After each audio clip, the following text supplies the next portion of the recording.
Hello bachcho, let's read the following question. A gas in a vessel is heated in such a way that its pressure and volume both become 2 times. एक vessel में gas को इस तरीके से heat किया जाता है कि प्रेशर एंड वॉल्यूम दोनों क्या बन जाते हैं, 2 टाइम्स बढ़ जाते हैं. The temperature of the gas expressed in Kelvin scale becomes, तो जो टेम्परेचर गैस का हम केल्विन स्केल में एक्सप्रेस कर रहे थे वो कितना हो जाएगा. Will it becomes half? Will it become 2 times? It becomes 2 by third of its original value or becomes 4 times, और ये 4 times बढ़ जाएगा. तो फर्स्ट ऑफ ऑल हम बात करेंगे इस क्वेश्चन में यूज की कॉन्सेप्ट के बारे में कि इस क्वेश्चन को सॉल्व करने के लिए हमें क्या की कॉन्सेप्ट अप्लाई करना है. तो इसमें हम कंबाइंड गैस लॉ अप्लाई करेंगे.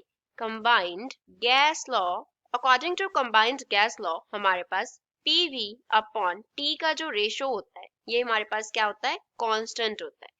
अब यहाँ पे 3 टर्म्स हैं PV एंड T. जो P है वो टर्म डिनोट करता होता है प्रेशर को, P इज प्रेशर. V जो है वो वॉल्यूम को डिनोट करता है, V वॉल्यूम है. जो टेम्परेचर है उसको हम कैपिटल T से डिनोट कर रहे हैं, कैपिटल T डिनोट्स टेम्परेचर.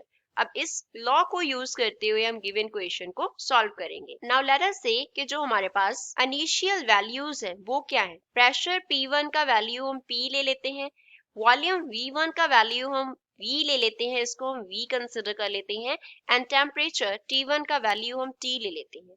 उसका जो फाइनल वैल्यू है जब हमने उस वेसल में गैस को हीट किया तो उसका प्रेशर जो है वो 2 टाइम्स बन रहा है, तो प्रेशर P2 को 2P ले लेते हैं. वॉल्यूम 2 टाइम्स हो रहा है तो वॉल्यूम V2 को 2V ले लेते हैं. टेम्परेचर T2 हमें फाइंड आउट करना है कि कितना हो जाएगा. तो गैस लॉ अप्लाई कर देते हैं. यहाँ से हम लिखेंगे P2V2 अपॉन T2 इसके इक्वल होगा, it will be equals to P1V1 upon T1 होगा. तो P2 कितना है, 2P है. V2 कितना है, 2V है. अपॉन में T2 कितना है, T2 एज इट इज रखा है हमने, is equals to P1 P हो गया, V1 V हो गया, टेम्परेचर T1 को हमने T लिया है. तो यहाँ से जो हमारे पास 2 है लेफ्ट हैंड साइड पे वो रह गया, अगेन 2 रह गया, P एंड V दोनों तरफ कैंसिल हो गए. अपॉन में T2 किसके इक्वल आ गया, 1 अपॉन T के इक्वल आ गया.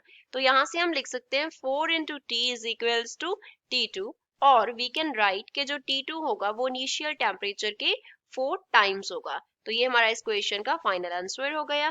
तो गिवन ऑप्शन में से फोर्थ इस क्वेश्चन का करेक्ट आंसर है. I hope you understood. 12 thanks.